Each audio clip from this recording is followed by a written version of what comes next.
வணக்கம் and welcome to VIP tax. உங்ககிட்ட பேசுறது விமலா. இன்னைக்கு நம்ம கேட்க போற கதை தாவி பாயும் தங்க குதிரை. அரசி முகிலி. முன்னொரு காலத்தில் இன்பவள நாடு என்று ஒரு நாடு இருந்தது. அந்த இன்பவள நாட்டை அரசு புரிந்த மன்னன் ஒரு பெரிய வீரன். அவன் மனைவியோ சிறந்த அழகி. அந்த அழகரசியின் பெயர் முகிலி. அழகிய கருங்கூந்தலும் செக்க சிவந்த உடலும் சேர்ந்தாற்போல் பார்க்கும்போது மாலையில் கதிரவன் ஒளிபட்டு பளபளக்கும் மேகத்தை போல் இருக்கும். முகிலி என்றால் மேகத்துக்கு உரியவள் என்று பொருள்படும். அரசி முகிலுக்கும் கார் மேகங்களுக்கும் எப்படியோ ஒரு தொடர்பு இருந்தது.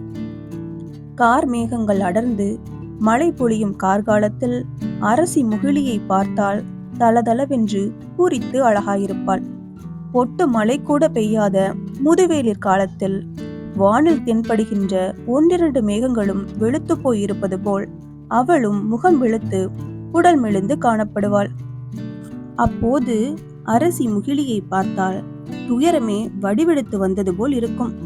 துயரத்தை இனி தாங்க முடியாது என்ற நிலை வரும்போது அவள் தன் நாட்டை விட்டு போய்விடுவாள். மேகங்கள் கூடி கருத்து மழை கொட்டும் வேறு நாடுகள் நோக்கி போய்விடுவாள் என்று மக்கள் பேசிக்கொள்வார்கள். கார்காலத்தில்தான் அவள் திரும்பவும் தன் நாட்டுக்கு வருவாள். அவளுக்கு ஆணும் பெண்ணுமாக 2 குழந்தைகள் இருந்தார்கள்.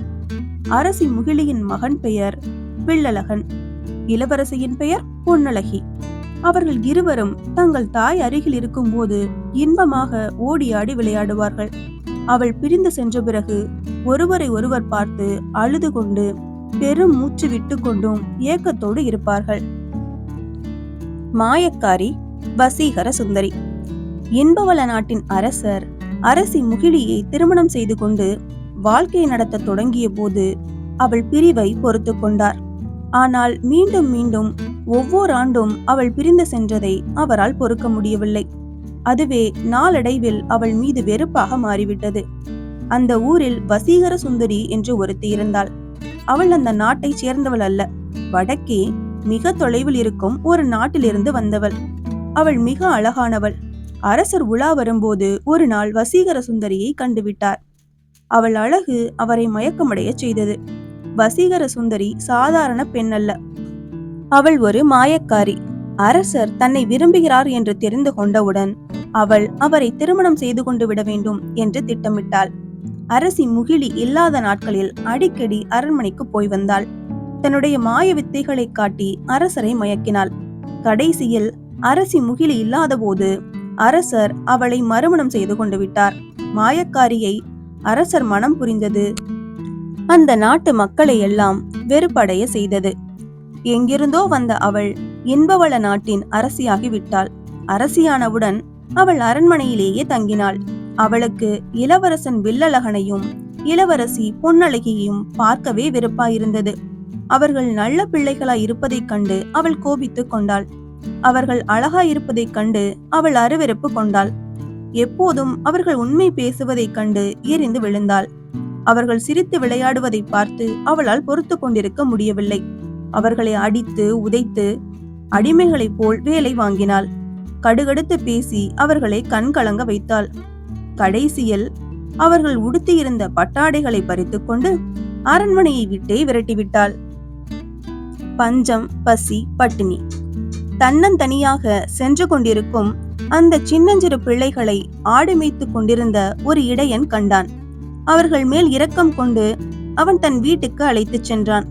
கஞ்சியும் கூழும் ஊற்றி அவர்களை வளர்த்து வந்தான். அன்புள்ளம் கொண்ட அந்த இடையனுக்கு ஆடு மேய்க்கும் வேளையில் அவர்கள் ஒத்தாசையாக இருந்தார்கள். ஒரு மலை குன்றின் அடிவாரத்தில் அவர்கள் ஆடு மேய்க்கும் பச்சை புல்வெளி இருந்தது. ஆட்டுக்குட்டிகளோடு போட்டி போட்டுக்கொண்டு கள்ளமில்லாத உள்ளம் கொண்ட அந்த சிறு பிள்ளைகள் ஓடி ஆடி விளையாடுவார்கள். கஞ்சி குடித்தாலும் அவர்கள் நெஞ்சில் இன்பம் நிறைந்திருந்தது. மாயக்காரியின் கொடுமைகள் இல்லாத அந்த மலையடிவாரம் அவர்களுக்கு மகிழ்ச்சி தரும் இடமாக இருந்தது. அம்மா அருகில் இல்லையே என்ற ஒரு துன்பத்தை தவிர வேறு எவ்வித துன்பமும் இல்லாமல் அவர்கள் வாழ்ந்து வந்தார்கள். நாட்டை விட்டு போன அரசி முகிலி திரும்பி வரவே இல்லை. தான் இருக்க வேண்டிய இடத்தில் ஒரு மாயக்காரி இருக்கிறார் என்று கேள்விப்பட்டுதான் அவள் திரும்பி வரவில்லை என்று மக்கள் பேசிக்கொண்டார்கள். காலம் மாறியது. கார்காலம் வந்தது. ஆனால் கார் மேகங்கள் வானில் கூடவில்லை. கோடை காலத்திலும் கொடுமையாக வெயிலடித்தது. நாளாக நாளாக வெயிலின் கொடுமை ஏறிக்கொண்டு போனதே தவிர ஒரு துளி மழை கூட வரவில்லை.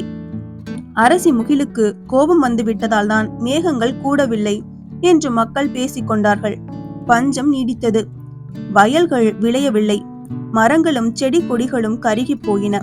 உணவு ஒன்றும் இல்லாமல் மக்கள் வாடினார்கள். பட்டினிச்சாவு அதிகரித்தது. தெய்வங்களுக்கு ஏதோ கோபம் ஏற்பட்டு விட்டது என்று அரசன் நினைத்தான். பக்கத்து நாட்டிலே ஒரு பெரிய மடாதிபதி இருந்தார். அந்த மடாதிபதி தெய்வங்களோடு அடிக்கடி பேசுவார் என்று அரசன் கேள்விப்பட்டிருந்தான். அவருக்கு முன்காலத்தையும் பின்காலத்தையும் அறியக்கூடிய சக்தி இருந்ததென்று அரசனிடம் பலர் கூறியிருக்கிறார்கள். ஆகவே அரசன் தன் அதிகாரிகள் சிலரை அந்த மடாதிபதியிடம் அனுப்பினான். தன் நாட்டில் மழை பொய்த்து போனதற்கு காரணம் என்ன என்றும் அதற்கு மாற்று கழுவாய் என்ன என்றும் கேட்டறிந்து வரும்படி அவன் அந்த அதிகாரிகளுக்கு கட்டளையிட்டான். இதை அறிந்த வசீகர சுந்தரி ஒரு தந்திரம் செய்தாள்.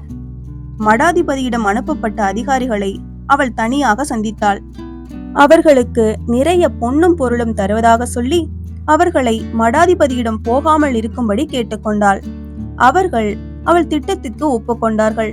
அவர்கள் வேறு எங்காவது போய் திரும்பி வந்து மழை பெய்யாமல் இருப்பதற்கு காரணம் வெள்ளழகனும் பொன்னழகியும் உயிருடன் இருப்பதுதான் என்றும் அவர்களை கொன்றால் தெய்வங்களின் கோபம் தீர்ந்து மழை பொழியும் என்றும் மடாதிபதி கூறியதாக கூற வேண்டும் என்றும் அவள் தன் திட்டத்தை விளக்கினாள்.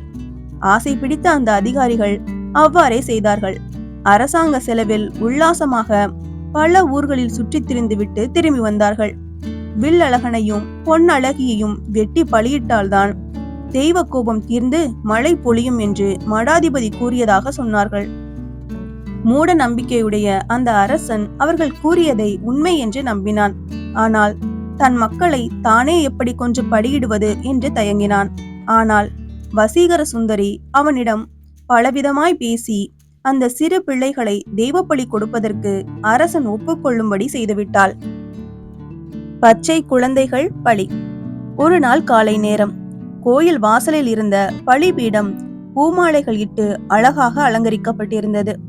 இளவரசனும் இளவரசியும் கழுத்தில் மஞ்சள் துண்டும் கதம்ப மாலையும் கட்டிய கோலத்தில் பலியாடுகள் போல் கொண்டு வரப்பட்டார்கள். கூடியிருந்தவர்கள் பழிப்பாவம் அறியாத 2 பிள்ளைகளை பலி கேட்ட ஒரு தெய்வமும் தெய்வமா என்று அவர்கள் தெய்வத்தின் பேரிலேயே வெறுப்பு கொண்டார்கள். கோவிலில் தேவதைகளுக்கு பூஜை நடந்தது. பூஜை முடிந்தவுடன் பூசாரி கையில் அரிவாளுடன் வெளியில் வந்தான். 2-3 ஆட்கள் இளவரசனையும் இளவரசியையும் பலிபீடத்தின் மேல் ஏற்றி நிற்க வைத்தார்கள். பூசாரியும் பலிபீடத்தின் மேல் ஏறினான். வானத்தை நோக்கி, தேவர்களே, நீங்கள் விரும்பிய பலியை ஏற்றுக்கொள்ளுங்கள். நாட்டை செழிக்க செய்யுங்கள். அற்ப உயிர்களாகிய எங்கள் மேல் உள்ள வெறுப்பை அகற்றி உங்கள் அன்பு மழை பொழியுங்கள் என்று கூவினான். வந்தது வந்தது தங்க குதிரை. அப்போது வானில் ஓர் இடி முழக்கம் கேட்டது. கண்ணை பறிக்கும் ஒரு மின்னல் பளிச்சிட்டது. அந்த மின்னலை தொடர்ந்து ஓர் இறக்கை முளைத்த தங்க குதிரை தரையை நோக்கி தாவி பாய்ந்து பறந்து வந்து கொண்டிருந்தது. அந்த தங்க குதிரை பலிபீடத்தின் மீது வந்து இறங்கி தன் பின்னங்காலால் பூசாரியை ஓர் உதை உதைத்து கீழே தள்ளியது. அந்த தங்க குதிரையை கண்டவுடன் இளவரசன் வில்லழகன் அதன் முதுகில் பாய்ந்து ஏறினான். தன் தங்கை பொன்னழகியையும் கையை பிடித்து இழுத்து தூக்கி தனக்கு பின்னால் உட்கார வைத்துக் கொண்டான். அவர்கள் இருவரும் ஏறிக்கொண்டதும் அந்த தங்க குதிரை இறக்கைகளை அசைத்து கொண்டு மேலெழும்பி பறந்தது. கீழே வியப்போடு பார்த்து கொண்டிருந்த மக்கள் அரசனையும் மாயக்காரி வசீகர சுந்தரியையும் பழித்து பேசிக்கொண்டும் அந்த அருமை குழந்தைகளை காப்பாற்றிய தெய்வங்களை புகழ்ந்து போற்றிக்கொண்டும் தங்கள் வீடு நோக்கி கலைந்து சென்றார்கள். அரசி முகிலி தன் குழந்தைகளை பிரிந்து சென்றாலும் அவர்களை கவனிக்காமல் விட்டு போய்விடவில்லை. அவள் மேலேயுள்ள மேக மண்டலத்திலிருந்து அவர்களை கவனித்துக் கொண்டுதான் இருந்தாள். அவள்தான் கடைசி நேரத்தில் மேக மண்டலத்தில் இருந்த தங்க குதிரையை அனுப்பி தன் குழந்தைகளை காப்பாற்றினார். தேன்கதலி நாடு. 2 குழந்தைகளும் தூக்கி கொண்டு அந்த தங்க குதிரை காற்றினும் வேகமாக பறந்து சென்றது. காடும் மேடும் கடலும் மலையும் மாறி மாறி கடந்து மிக தொலைவில் உள்ள தேன்கதலி நாட்டில் போய் இறங்கியது. அங்கு இறங்கியவுடன் நெடுந்தூரம் பறந்து வந்த களைப்பில் அந்த குதிரை சோர்ந்து விழுந்தது. அப்படியே அதற்கு மூச்சு நின்று அது இறந்து போய் விட்டது. வில்லழகன் அதை ஒரு மரத்தடியில் நிறுத்தி வைத்து அதற்கு ஒரு வேதாளத்தை காவல் வைத்தான். தேன்கதலி நாட்டு அரசனுக்கு ஆண் பிள்ளைகள் கிடையாது. அவனுக்கு மகள் ஒருத்தி மட்டும் இருந்தாள். தேன்கதலி நாட்டு அரசன் வில்லழகனையும் பொன் அழகியையும் விரும்பி வரவேற்று தன் அரண்மனையிலேயே வளர்த்து வந்தான். வில்லழகன் ஆற்றலும் வீரமும் மிகுந்த இளைஞனாக மாறியவுடன் அவனையே தன் நாட்டின் அரசனாக பட்டம் சூட்டி அவனுக்கு தன் மகளை திருமணம் செய்து கொடுத்தான். பொன் அழகியையும் அருகில் இருந்த ஒரு நாட்டின் இளவரசனுக்கு மனம் செய்து கொடுத்தான். வில்லழகன் தேன்கதலி நாட்டை சீரும் சிறப்புமாக ஆட்சி புரிந்தான். அவனுக்கு பின் அவன் வழியில் வந்த மக்களும் பேரரும் தொடர்ந்து அரசாண்டு வந்தார்கள். பிற்காலத்தில் அந்த நாட்டில் இருந்த தங்க குதிரை உலகத்து பெருஞ்செல்வங்களிலேயே ஒன்றாக மதிப்பிடப்பட்டது. வெற்றிவேலன். வில்லழகன் இறந்து பல பல ஆண்டுகள் கழிந்துவிட்டன. அப்போது உலகின் வேறொரு பகுதியில் இருந்த ஒரு நாட்டையாண்ட மன்னனுக்கு ஒரு குழந்தை பிறந்தது. அந்த குழந்தை ஆண் குழந்தை. அதன் பெயர் வெற்றிவேலன். வெற்றிவேலன் கற்று தேர்ந்து முற்றும் வளர்ந்து ஒரு கட்டழகுடைய இளைஞனாக வளரும் முன்னாலேயே ஒரு நாள் திடீரென்று அவனுடைய சிற்றப்பன் பெரும் படையுடன் வந்து நாட்டை கவர்ந்து கொண்டான். ஆண்டு கொண்டிருந்த அண்ணனையும் அவர் குடும்பத்தையும் காட்டுக்கு விரட்டி எடுத்து அந்த சிற்றப்பன் நாட்டை கவர்ந்து கொண்டான். உயிருக்கு தப்பி ஓடிய அரசனும் அரசியும் அவர்களின் செல்ல மகனான வெற்றிவேலனும் ஏழைகளாய் சிற்றூர்களில் சுற்றித் திரிந்து கொண்டிருந்தார்கள். கடைசியில் அந்த அரசர் ஒரு சிற்றூரில் நிலையாக தங்கி அங்கு ஓர் உழவனிடம் வேலைக்கு சேர்ந்து கொண்டார். உழைத்து பிழைக்க வேண்டிய ஏழையாக மாறிவிட்ட போதிலும் அரசர் தன் மகன் வெற்றிவேலனை ஒரு இளவரசனை வளர்க்க வேண்டிய முறை தப்பாமல் வளர்த்து வந்தார். தமக்கு ஓய்விருந்த போதெல்லாம் அவனுக்கு கல்வியும் கலையும் வாட்பயிற்சியும் வேற்பயிற்சியும் கற்றுக் கொடுத்தார். வெற்றிவேலன் வலிவும் பொலிவும் உடைய இளைஞனாக வளர்ந்து விட்டான். ஆற்றலும் வீரமும் அஞ்சா நெஞ்சும் கொண்ட காளை போல் அவன் தோன்றினான்.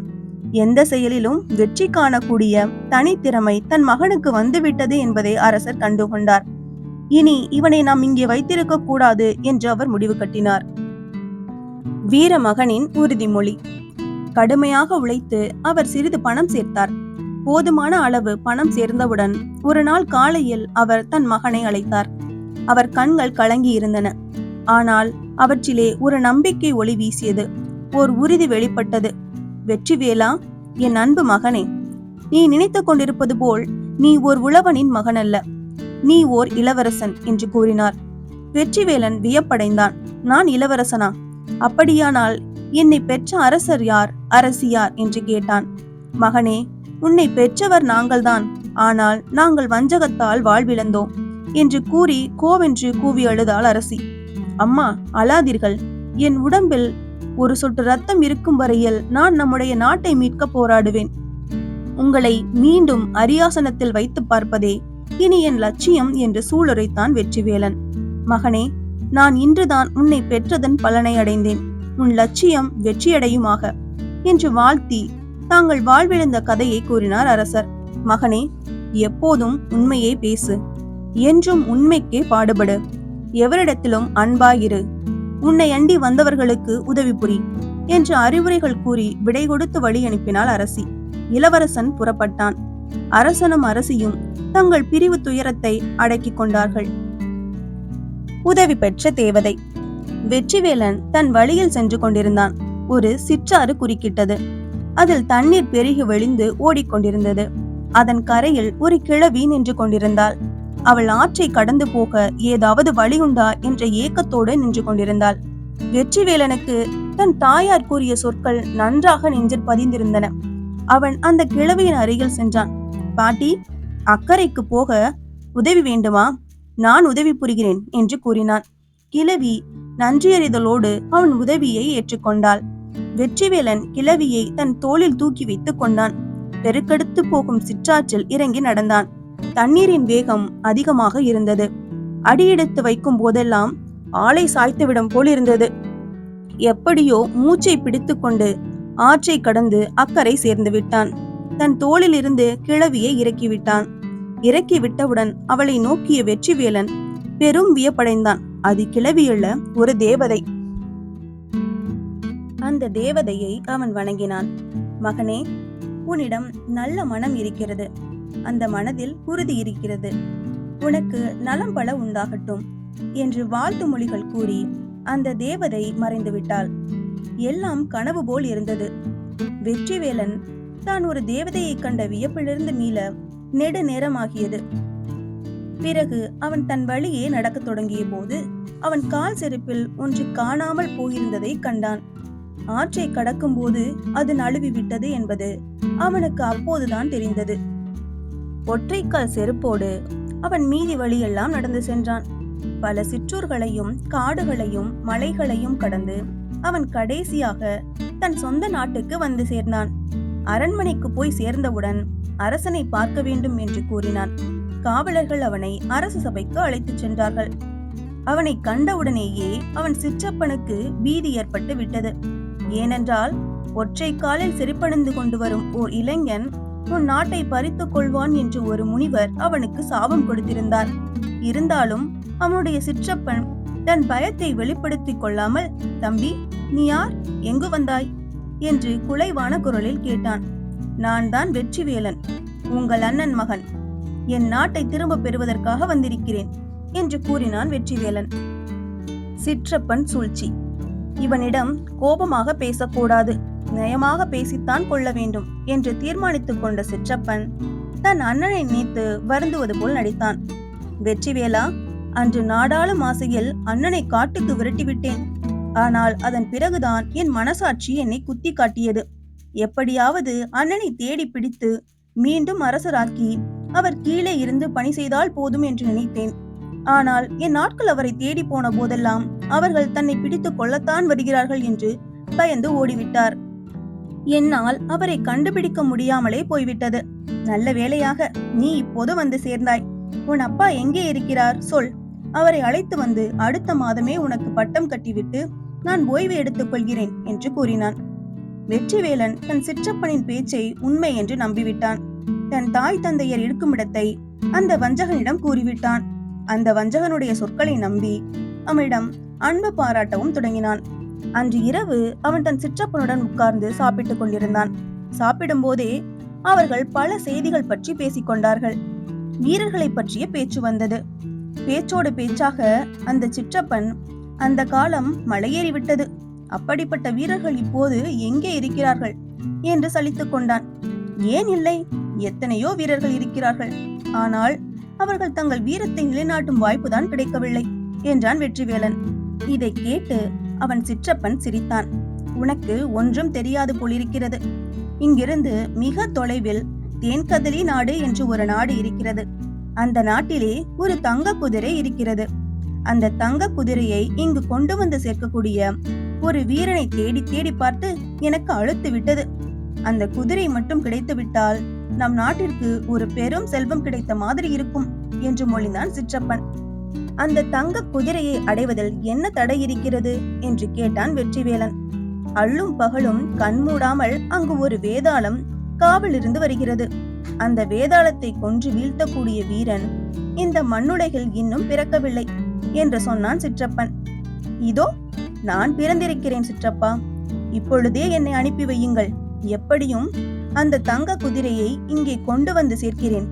இந்த முயற்சியில் நான் இறந்தாலும் சரியே என்று வீராவேசமாக முழங்கினான் வெற்றிவேலன். உண்மையிலேயே இந்த வீரமொழிகளை கேட்டு அவன் சிற்றப்பன் மகிழ்ந்து போனான். தன் சூழ்ச்சி பலித்தது என்று கருதினான். வேதாளத்தின் கைப்பிடியில் சிக்கியவர்கள் உயிருடன் மீண்டதில்லை. அவர்களோடு இவனும் போய் சேரட்டும் என்று நினைத்துக் கொண்டு வெற்றிவேலனை வழி அனுப்பி வைத்தான். வீரன் புறப்பட்டான். வெற்றிவேலன் கடற்கரைக்கு சென்று ஒரு பெரிய மரக்கலம் கட்டினான். அந்த மரக்கலத்திற்கு வேண்டிய மரங்களையும் கயிறுகளையும் வேறு பொருட்களையும் சிற்றப்பனின் ஆட்கள் தயாரித்து கொடுத்தார்கள். எப்படியாவது அவனை நாட்டை விட்டு வெளியேற்றினால் போதும் என்ற சிற்றப்பன் எல்லா உதவிகளும் செய்தான். அந்த மரக்களத்தில் அவனுடன் 50 வீர இளைஞர்கள் புறப்பட்டு சென்றார்கள். பயங்கரமான கடலில் அந்த மரக்களம் தன் பயணத்தை தொடங்கியது. தேன்கதலி நாடு இருக்கும் திசை நோக்கி அதன் பாய் மரங்களை காற்று தள்ளி கொண்டு சென்றது. இளம் வீரர்கள் வெற்றி வெற்றி என்று முழங்கிக் கொண்டு அந்த கப்பலில் சென்று கொண்டிருந்தார்கள். கப்பல் புறப்பட்ட மறுநாளே வெற்றிவேலனின் சிற்றப்பன் தன் அண்ணன் இருந்த இடத்திற்கு சில ஆட்களை அனுப்பினான். ஒரு நாள் அரசனும் அரசியும் இரவில் தூங்கிக் கொண்டிருந்த பொழுது அந்த ஆட்கள் அவர்களை கொலை செய்து விட்டார்கள். பாட்டன் ஏறி வந்த குதிரை. வெற்றிவேலனும் அவனுடன் சென்ற வீரர்களும் வழியில் பல இக்கட்டுகளுக்கு ஆளாகி கடைசியில் தேன்கதலி நாட்டை அடைந்தார்கள். அந்த ஊர் கடற்கரையில் அவர்கள் இறங்கிய உடனேயே நேரே அரண்மனைக்கு அழைத்துச் செல்லப்பட்டார்கள். தேன்கதலி நாட்டை அப்பொழுது வில்லழகனின் கொள்ளு பேரனாகிய ஒரு அரசன் ஆண்டு வந்தான். அவனுக்கு ஒரு பெண்ணும் பிள்ளையும் இருந்தார்கள். பெண் பருவ வயதை அடைந்திருந்தாள். அவள் பெண்களுக்குரிய பல கலைகளையும் அறிந்திருந்ததோடு மாயமந்திர வித்தையும் தெரிந்து வைத்திருந்தாள். பையனோ அப்போது ஒரு சிறுவனாகவே இருந்தான். வெற்றிவேலனும் மற்ற வீரர்களும் அரண்மனை போய் சேர்ந்த பொழுது அரச சபையின் சிங்காசனத்தின் மீது அமர்ந்து கொண்டிருந்தான் தேன்கதல நாட்டின் அரசன். அவனுக்கு இருபுறத்திலும் அவன் மகள் மேகமாலையும் மகன் கார்வண்ணனும் அமர்ந்திருந்தார்கள். வெற்றிவேலனும் வீரர்களும் எதிரில் அழைத்து வரப்பெற்றதும் அவர்களை நோக்கி தேன்கதலி நாட்டரசன் அவர்கள் எதற்காக அங்கு வந்தார்கள் என்று கேட்டான். அரசே, தங்கள் நாட்டில் தங்க குதிரை ஒன்று இருப்பதாக கேள்விப்பட்டோம். அதை எங்கள் நாட்டுக்கு எடுத்துச் செல்லவே இங்கு வந்தோம் என்று உறுதி குன்றாத குரலில் மறுமொழி கூறினான் வெற்றிவேலன். வீரனே, தேவர்களே நெருங்க பயப்படுவார்கள் அந்த தங்க குதிரையை. இன்பவள நாட்டிலிருந்து எங்கள் பாட்டனை ஏற்றி கொண்டு வந்தது அந்த தங்க குதிரை. அதை அடைபவன் உண்மையிலேயே பெரும் வீரனாக இருக்க வேண்டும். நீங்கள் அதை அடைவது அரிது என்றே நான் நினைக்கிறேன் என்றான் அரசன். அரசே, தங்க குதிரை இல்லாமல் தாயகம் செல்வதில்லை என்ற உறுதியான முடிவுடன் வந்திருக்கிறேன். எப்படியும் அதை அடைந்தே தீருவேன் என்றான் வெற்றிவேலன். வீர இளைஞனே, உன் உறுதியை நான் போற்றுகிறேன். ஆனால் அது வீரம் ஒன்றினால் மட்டுமே அடையக்கூடியதல்ல. நான் சொல்லும் 3 அருஞ்செயல்களை செய்து முடித்தால்தான் அந்த பெருமைக்குரிய தங்க குதிரை கிடைக்கும் என்றான் அரசன். 3 அருஞ்செயல்கள். தங்க குதிரை தன் நாட்டை விட்டு போய்விடாது என்ற உறுதி அரசனுக்கு இருந்தது. அப்படியானால் அந்த அருஞ்செயல்கள் மிக கடுமையானதாகத்தான் இருக்க வேண்டும் என்று எண்ணினார்கள் மற்ற வீரர்கள். ஆனால் வெற்றிவேலன் அயர்ந்து விடவில்லை. அரசே, அந்த அருஞ்செயல்கள் என்ன என்று கூறுவீர்களா என்று கேட்டான். சொல்கிறேன் கேள் என்று கூறத் தொடங்கினான் அரசன். என்னிடம் யாருக்கும் அடங்காத 2 பெரிய எருதுகள் இருக்கின்றன. அவை மூச்சு விடும் போது நெருப்பு வெளிப்படும். நெருப்பு மூச்சு விடும் அந்த 2 எருதுகளையும் அடக்கி நுகத்தடியில் மாட்டி 4 காணி நிலத்தையும் உழுது தர வேண்டும். இரண்டாவதாக, உழுது முடித்த அந்த நிலத்தில் பறக்கும் மாய பாம்புகளின் பற்கள் சிலவற்றை விதையாக நட வேண்டும். நட்டவுடனேயே நிலத்திலிருந்து முளைத்தெழும்பும் மாய வீரர்களை போரிட்டு கொள்ள வேண்டும். கடைசியாக தங்க குதிரையின் அருகிலிருந்து இரவும் பகலும் தூங்காமல் காவல் புரியும் வேதாளத்தை கொன்று வீழ்த்த வேண்டும். இந்த அருஞ்செயல்களை செய்து முடித்தால் அந்த தங்க குதிரையை நீ அடைவதற்கு நான் தடையாக இருக்க மாட்டேன் என்று சொல்லி முடித்தார் அரசர். எப்படியும் நான் இந்த அருஞ்செயல்களை முடிப்பேன் என்று உறுதிமொழிந்துவிட்டு வெளியேறினான் வெற்றிவேலன். அரச சபையில்தான் அவன் உறுதி கூறினானே தவிர அவன் உள்ளத்திற்குள் ஒரு தளர்ச்சி ஏற்படத்தான் செய்திருந்தது. இல்லாத தெய்வங்களை எல்லாம் வேண்டிக் கொண்டு தன் கப்பலுக்கு திரும்பினான். அங்கே அவனுக்கு ஓர் உதவி காத்து கொண்டிருந்தது. இளவரசி மேகமாலைதான் அங்கே காத்து கொண்டிருந்தாள். அவள் சில மாய மருந்துகள் கொடுத்தாள். அவை கையில் இருந்தால் கத்தியும் நெருப்பும் அவளை ஒன்றும் செய்ய முடியாதென்று கூறினாள். அந்த கொடிய எருதுகளை எப்படி அடக்க வேண்டும் என்றும் பாம்பு விதையிலிருந்து கிளம்பும் வீரர்களை எப்படி அழிக்க வேண்டும் என்றும் சொல்லிக் கொடுத்துவிட்டு அவள் போய்விட்டாள். அவள் சென்ற பிறகு வெற்றிவேலன் தன் மரக்களத்திற்கு சென்று ஓய்வெடுத்து கொண்டான். மறுநாள் காலையில் குறிப்பிட்ட 4 காணி நிலத்தையும் சுற்றி மக்கள் கூட்டம் கூட்டமாக நின்றார்கள். சாவை சந்திக்க வந்திருக்கும் வெளிநாட்டு வீரனை சந்திக்க காத்திருந்தார்கள். ஓர் உயர்ந்த மேடையின் மீது அரசனும் மகள் மேகமாலையும் மகன் கார்வண்ணனும் அமைச்சர்களும் அமர்ந்திருந்தார்கள். நிலத்தின் மத்தியில் அந்த பயங்கர எருதுகள் பலமான கயிறுகளால் கட்டப்பட்டு நின்று கொண்டிருந்தன. அவற்றின் மூக்கிலிருந்து நெருப்பு குப் குப்பென்று வெளிப்பட்டு கொண்டிருந்தது. அந்த எருதுகளிடம் அகப்பட்டு மடிய எங்கிருந்தோ வந்திருக்கிறானே இந்த வெற்றிவேலன் என்று மக்கள் அவனுக்காக இரக்கப்பட்டு கொண்டிருந்தார்கள். மேகமாலை ஒருத்தியை தவிர எல்லோரும் அவன் இறுதி காலம் வந்துவிட்டதென்று எண்ணிக்கொண்டிருந்தார்கள். நெருப்பு மூச்சுவிடும் எருதுகள். தன் தோழர்களான 50 வீரர்களும் புடைசூழ வெற்றிவேலன் அந்த நிலத்திற்குள் நுழைந்தான். வீரர்களை ஒரு புறத்தில் நிற்க வைத்துவிட்டு அவன் அந்த எருதுகளை நெருங்கினான். வெற்றிவேலன் எருதுகளின் அருகில் வந்தவுடன் அரசனுடைய ஆட்கள் அவற்றை கட்டியிருந்த கயிற்றை வாளால் வெட்டி துண்டித்து விட்டார்கள். உடனே அவை பெரும் மூச்சு விட்டு கொண்டு அனல் கக்கிய வண்ணம் வெற்றிவேலனை நோக்கி பாய்ந்தன. அவற்றின் கொம்புகள் இரும்பாணி போல் கூர்மையாக இருந்தன. வெயில் ஒளிப்பட்டு பளபளவென்று மின்னின. அவை பாய்ந்தோடி வந்தபோது நிலம் அதிர்ந்தது. அவற்றின் மூக்கு துவாரங்களிலிருந்து முன்னிலும் அதிகமாக நெருப்பு சுழல்கள் வெளிப்பட்டன. அந்த நிலமே நெருப்பு பற்றி எரிவது போல் காட்சியளித்தது. ஆனால் அவை வெற்றிவேலனை ஒன்றும் செய்யவில்லை. மேகமாலையின் மாய மருந்து அவன் கையில் இருந்ததால் நெருப்பின் அனல் அவனை ஒன்றும் செய்யவில்லை. வெற்றிவேலன் நிலத்தின் நடுவில் நின்றான். எதிர்ப்புறத்திலிருந்து அவனை தாக்க ஓடி வந்தன எருதுகள். இரண்டும் நெருங்கி வரும் நேரம் வெற்றிவேலன் சட்டென்று தான் நின்ற இடத்தை விட்டு விலகிக் கொண்டான். 2 எருதுகளும் ஒன்றை ஒன்று முட்டிக்கொண்டன. உடனே அந்த எருதுகளுக்கு ஒன்றுக்கு ஒன்று கோபம் ஏற்பட்டு இரண்டும் முட்டி மோதிக்கொண்டு சண்டையிட்டன. தங்கள் பொது எதிரியை அவை மறந்துவிட்டன. வெற்றிவேலன் அவற்றை கவனித்துக் கொண்டு நின்றான். அவை சண்டையிட்டு களைத்த நேரம் பார்த்து அவற்றின் அருகில் பாய்ந்து சென்று இரண்டையும் கொம்பை பிடித்து இழுத்தான். தயாராக இருந்த ஏரின் நுகத்தடியின் கீழ் அவற்றை நுழைத்து பூட்டினான். அவை பசுபோல் அடங்கிவிட்டன. அவன் முதுகில் தட்டி கொடுக்க கொடுக்க முன் நடந்து சென்றன. தட்டி கொடுத்து அவன் அந்த 4 காணி நிலத்தையும் உழுதுவிட்டான்.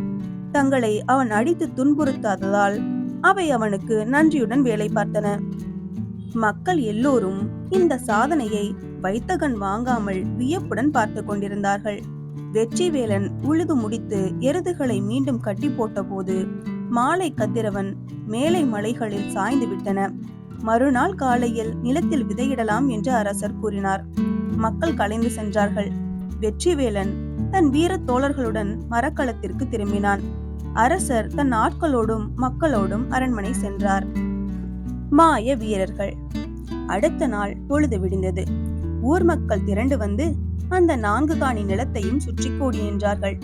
முதல் நாள் நினைத்தது போல் மக்கள் அன்று நினைக்கவில்லை. முதல் நாள் வெற்றிவேலன் சாகப் போகிறான் என்று நினைத்தார்கள். அன்றோ அவன் எப்படி வெல்லப் போகிறான் என்று காண வேண்டும் என்ற ஆவலோடு நின்றார்கள். அவன் வெற்றி பெற வேண்டும் என்று அவர்களின் நெஞ்சங்கள் துடித்துக் கொண்டிருந்தன. அரசர் தன் மகனுடன் வந்து மேடையில் அமர்ந்து விட்டார். சிறிது நேரத்தில் வெற்றிவேலனும் தன்னை சுற்றி 50 வீரர்கள் புடை சூழ்ந்து வர வந்து சேர்ந்தான்.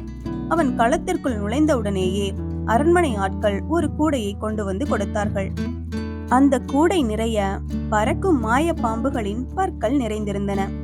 கூடையை கையில் வாங்கிய வெற்றிவேலன் அந்த மாய பற்களை அந்த 4 காணி நிலத்திலும் ஒவ்வொன்றாக நட்டு வைத்தான். எல்லா பற்களையும் அவன் நட்டு முடித்தவுடன் திடீரென்று அந்த நிலத்திலிருந்து 100கணக்கான வீரர்கள் தோன்றினார்கள். மண்ணுக்குள்ளிருந்து தோன்றிய அந்த மாய வீரர்கள் அனைவரும் வெற்றிவேலனை நோக்கி ஓடி வந்தார்கள். வெற்றிவேலன் பெரிய பெரிய கற்களை எடுத்து அவர்கள் மீது வீசினான். அவன் ஓரிடத்தில் நில்லாமல் சுற்றி சுற்றி வந்து அவர்கள் மீது கற்களை வீசினான். அந்த மாய வீரர்களுக்கிடையே குழப்பம் ஏற்பட்டது. எதிரில் வருபவர்கள்தான் தங்கள் மீது கல்லை எறிகிறார்கள் என்று ஒவ்வொருவரும் நினைத்துக் கொண்டார்கள். எனவே எதிரெதிராக வந்த வீரர்கள் தங்களுக்குள் சண்டையிட்டுக் கொண்டார்கள். தங்களுக்குள்ளேயே ஒருவரை ஒருவர் வெட்டி கொண்டு செத்தொழிந்தார்கள். வெற்றிவேலனின் அறிவு திறமினால் ஏற்பட்ட வெற்றியை கண்டு மக்கள் ஆரவாரித்தார்கள். வேதாளத்துடன் சண்டை. தேன்கதலி நாட்டின் அரசர் வெற்றிவேலனின் திறமையை மனதிற்குள் பாராட்டினார். ஆனால் தன் நாட்டில் ஒரு பெரும் செல்வமாயிருக்கும் தங்க குதிரையை இந்த வெற்றிவேலன் கொண்டு போய் விடுவானோ என்ற அச்சம் அவர் மனதில் குடிபுகுந்து விட்டது. முந்தைய நாள் வரையில் அவர் அதை பற்றி கவலைப்படாமலே இருந்தார். இப்போது அந்த கவலை ஏற்பட்டு விட்டது. இருந்தாலும் தன் பீதியை வெளிப்படுத்திக் கொள்ளாமல் வெற்றிவேலனை பாராட்டி பேசினார். இளவரசனே, உன் வீரத்தையும் அறிவு திறமையையும் அஞ்சா நெஞ்சத்தையும் பாராட்டுகிறேன். நீ தங்க குதிரையை அடைவதற்கு இன்னும் ஒரு செயல் செய்ய வேண்டியிருக்கிறது. அதை நாளை காலையில் செய்து முடித்தாயானால் தங்க குதிரையை மட்டுமல்ல, என் மகளையும் உனக்கே கட்டித்தருகிறேன் என்று கூறினார். அவர் இப்படியெல்லாம் கூற வேண்டும் என்று நினைக்கவே இல்லை. ஆனால் வெற்றிவேலனின் கள்ளமற்ற இனிய முகத்தை பார்த்தவுடன் அவருக்கு மனதில் ஓர் அன்பு சுரந்து விட்டது. 2 போட்டிகளில் அவன் வெற்றி பெற்று விட்டான் என்று கண்டபோதே அவனை ஒரு மாவீரனாக அவர் மனம் மதிக்க தொடங்கிவிட்டது. இதனால்தான் இப்படிப்பட்ட சொற்கள் அவர் வாயிலிருந்து புறப்பட்டன. வெற்றிவேலன் மகிழ்ச்சியுடன் தன் தோழர்களை அழைத்துக் கொண்டு மரக்களத்திற்கு திரும்பினான். மறுநாள் காலையில் மக்கள் கூட்டம் 4 காணி நிலத்தை சுற்றி கூடவில்லை. அந்த 4 காணி நிலம் சுடுகாடு போல் காட்சியளித்தது. மாயப்பாம்பு பற்களிலிருந்து முளைத்த வீரர்களின் எலும்புகளும் தோளும் இரத்தமுமாக காட்சியளித்த அந்த நிலத்தில் கழுகுகளும் பருந்துகளும் காக்கைகளும் தான் வட்டமிட்டு கொண்டிருந்தன. தங்க குதிரை இருந்த மரத்தை சுற்றிதான் மக்கள் கூடி நின்றார்கள். அங்கு காவல் நின்ற வேதாளம் என்றும் இல்லாதபடி அன்று மக்கள் தன்னை சுற்றி கூடியிருப்பதை கண்டு பெரும் கோபம் கொண்டது. யாரும் மரத்தடியை நெருங்காதபடி அது அவர்களை பயமுறுத்தி விரட்டி கொண்டு நின்றது. எல்லோரும் தூரத்திலேயே நின்று கொண்டிருந்தார்கள்.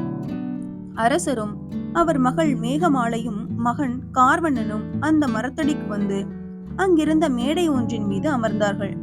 வேதாளம் அவர்கள் எதிரில் வந்து நின்று வணங்கியது. ஏ வேதாளமே, உன்னுடன் சண்டை செய்ய ஒரு இளம் வீரன் வருகிறான், எச்சரிக்கை என்று கூறினார் அரசர். வேதாளம் இதை கேட்டவுடன் ஆங்காரத்துடன் எழுந்து தங்க குதிரையின் அருகிலேயே போய் நின்று கொண்டது. சிறிது நேரத்தில் வெற்றிவேலன் அங்கு வந்து சேர்ந்தான். கூட வந்த 50 வீரர்களையும் தூரத்திலேயே நிற்க வைத்துவிட்டு அவன் தன்னந்தனியாக வேதாளத்தை நோக்கி சென்றான். வேதாளம் ஆவேசமாக அவனை நோக்கி பாய்ந்தோடி வந்தது. உடனே வெற்றிவேலன் தன் கையில் இருந்த ஒரு மாய பொடியை அதன் முகத்தில் தூவினான். அந்த வேதாளம் அந்த இடத்திலேயே மயக்கம் போட்டு விழுந்தது. உடனே அவன் தன் வாளினால் அதன் தலையை வெட்டி உடலை கூறு கூறாக துண்டித்து போட்டான். கூடி நின்ற மக்கள் குதூகலத்துடன் ஆர்வரித்தார்கள். அரசனும் அவனுடைய திறமையை பாராட்டினார். மேகமாலை திருமணம். அன்றே அவர் அவனுக்கு தங்க குதிரையை கொடுத்தார். அதற்கு மறுநாளே தன் மகளை திருமணம் செய்து கொடுத்தார். திருமணம் முடிந்தவுடன் அவன் சில நாட்கள் விருந்துண்பதற்காக தங்கினான். பிறகு தன் நாட்டுக்கு புறப்பட்டான். தங்க குதிரையை பிரிவது கூட அரசருக்கு பெரிதாக படவில்லை. தன் மகளை பிரிவதுதான் பெரும் துயரமாக இருந்தது. அப்பா, நீங்கள் கவலைப்பட வேண்டாம், நான் அடிக்கடி உங்களை வந்து பார்த்துக் கொள்கிறோம் என்று மேகமாலை கூறினாள். கடைசியில் அவர்கள் ஒரு நாள் புறப்பட்டு விட்டார்கள். வெற்றிவேலன் தன் மரக்களத்தை புறப்படுவதற்கு தயாரித்தான்.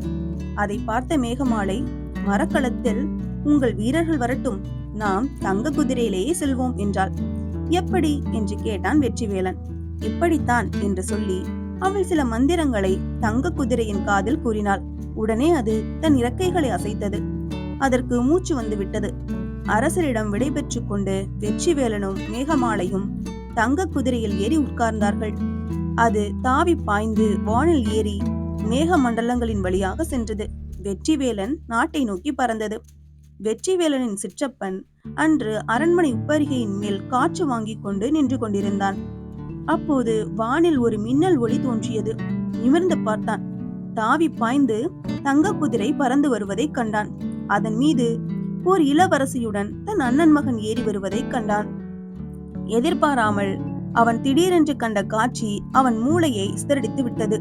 ஐயோ, இனி நான் பிழைக்க மாட்டேன் என்று கூறியபடி கீழே தடால் என்று விழுந்தான்.